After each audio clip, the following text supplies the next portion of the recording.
stuff goes in. Welcome to my channel. January is nearing its end, which means it is time for a monthly roundup.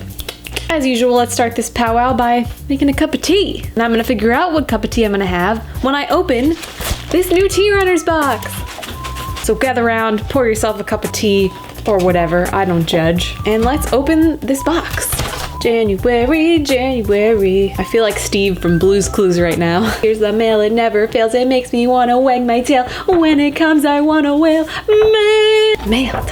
All right, okay, what do we got? Chamomile medley. I love chamomile. Chamomile, spearmint, lemon, and lemongrass.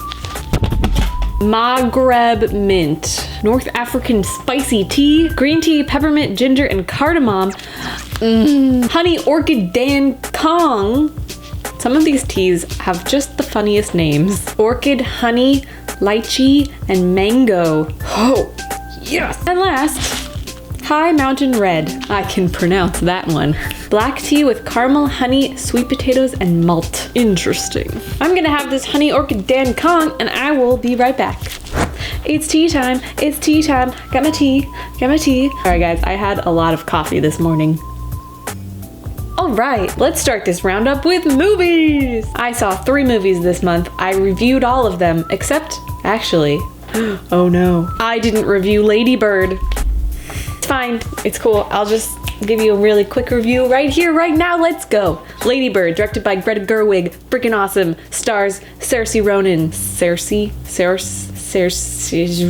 Beautiful coming of age story about a daughter and mother who are very different from each other, have very strong personalities, but you know, they're mother and daughter. They gotta make it work, and it's just so pure. It's so beautiful. It's so real. There were so many moments in this movie that I related to on like a physical level that made me I cried.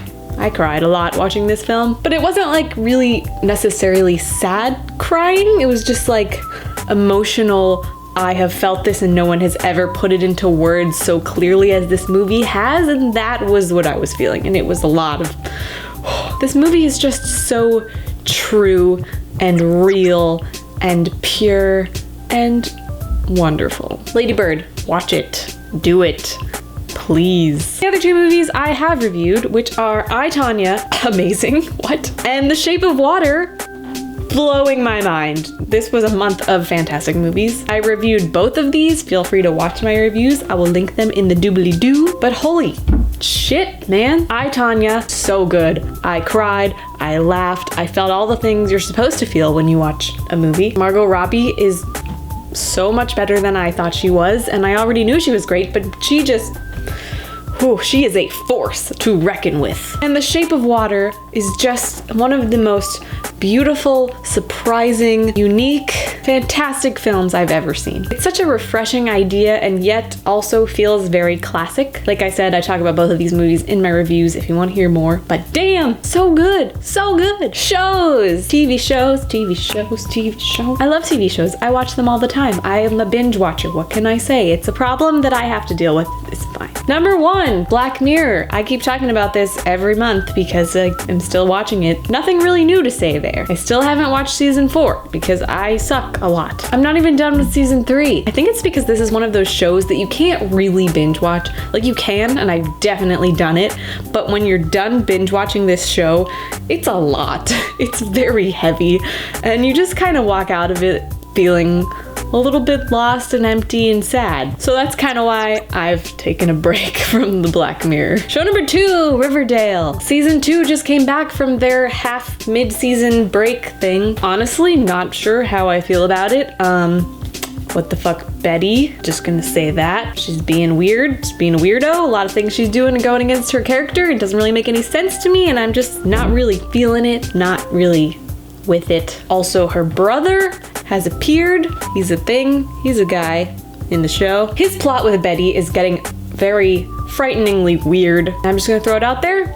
He's the Black Hood. He's the Black Hood. He's the Black Hood. Hey Betty, your brother is the Black fucking Hood. Okay. Show number 3. I don't know why I just did that like cheerleading pose. Like was very Sailor Moon of me. Show number 3 is a show that I watched long time ago. So long. Loved this show, obsessed with this show, will always love this show, until a few years ago when it took a weird path, and I haven't watched it ever since, and that is Supernatural. Listen, they are on season 13 of Supernatural. I watched up until season 11. That is a commitment. That is a lot of hours spent in a fictional world. And I loved it. I loved it so much. I love this show. You don't understand. I fucking love Supernatural.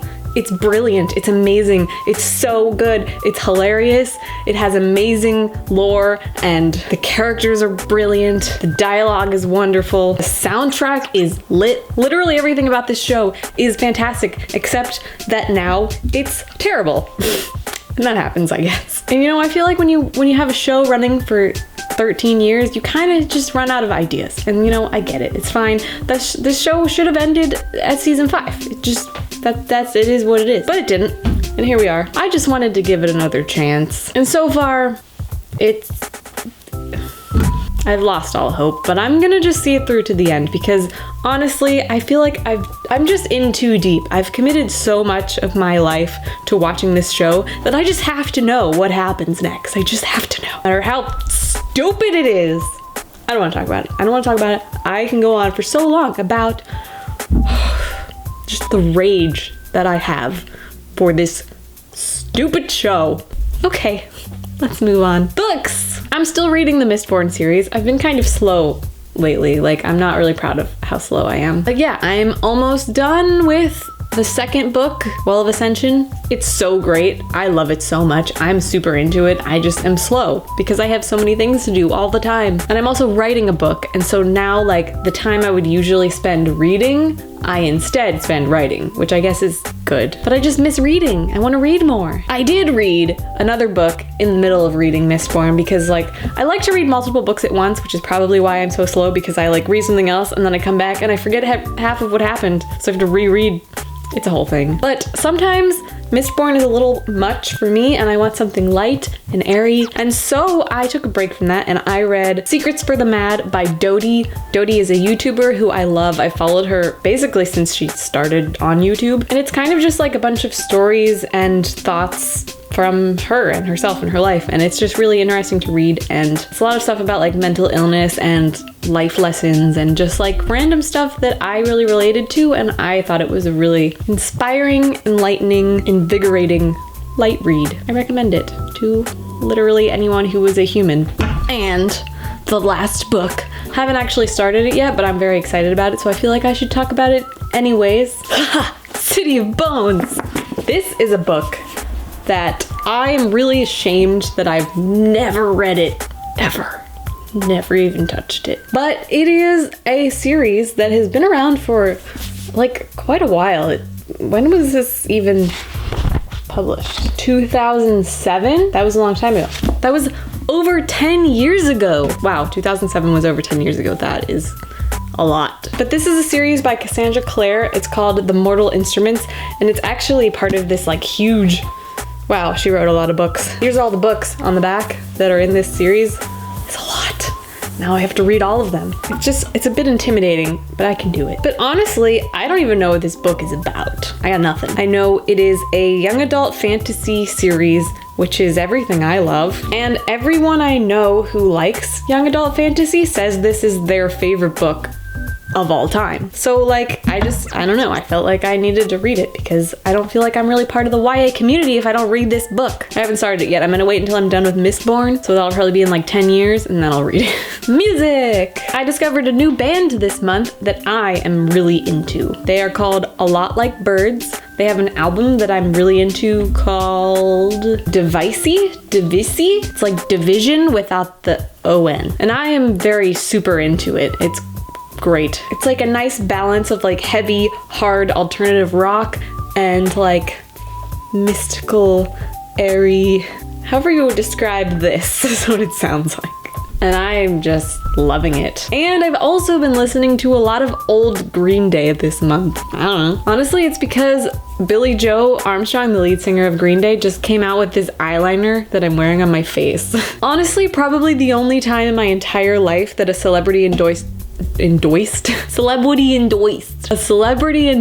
product got my attention, and I said yes. I don't even care what it is. I'm buying it because I fucking love you. I hit a new low, I guess, but I don't really care because it's great eyeliner and I love it. It's called Basket Case, like the song. It's just so good. Video games is my last category. I don't really have that much time to play video games, like generally speaking, so this was a good month for me. I played 2 video games. One was Rise of the Tomb Raider, the snow one, the newest one. Played that a little bit, and I played Assassin's Creed Origins, which, by the way, is surprisingly awesome. Here's my thing with Assassin's Creed. First, like, handful of games, honestly my favorite video games of all time. Except maybe the first one. The first one was like meh. But Assassin's Creed 2, amazing.